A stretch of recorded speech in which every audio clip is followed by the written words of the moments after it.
This video is brought to you by videogcse.com. Question 6a. Solve 2 open bracket y minus 3 close bracket equals 8. Okay, y is some number. Y is a letter standing for an unknown number. We need a number that when you first subtract 3 from it and then you times that number by 2, you get 8. Okay, well, there's a very easy method for multiplying out brackets. 2 times all y minus 3 equals 8.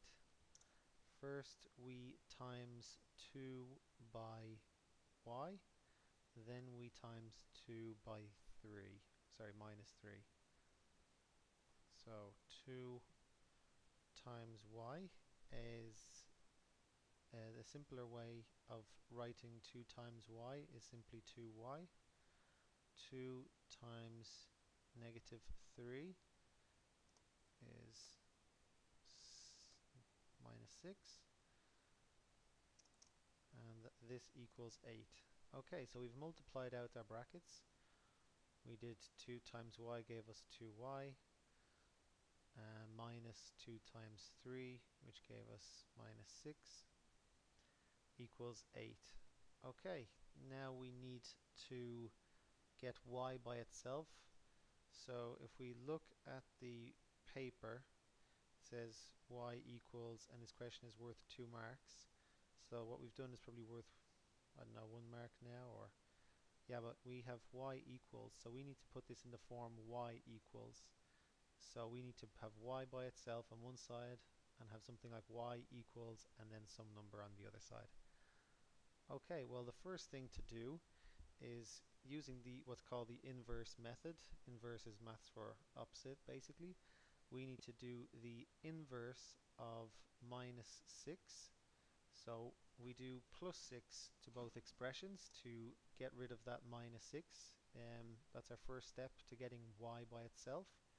So we do 2y minus 6 plus 6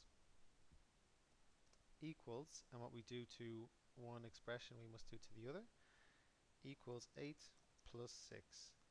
So here we've simply added 6 to both sides. So we haven't actually, we've simply just rearranged things. We haven't, we've kept the equation balanced. Okay, 2y minus 6 plus 6 is 0. So we have 2y plus 0, which is simply 2y. Don't be tempted to add your y's to your numbers. You can't do that. And 8 plus 6 is 14. So we did 2y minus 6 plus 6. Minus 6 plus 6 is 0. So we did 2y plus 0, which is simply 2y. And what we do to one side of an equation to keep things balanced, we do to the other side. We added a 6 to this side to get rid of the minus 6. So we must also add 6 to this side as well. We did 8 plus 6 equals 14. That leaves us with 2y equals 14. Okay, you can probably guess what the number y will be now.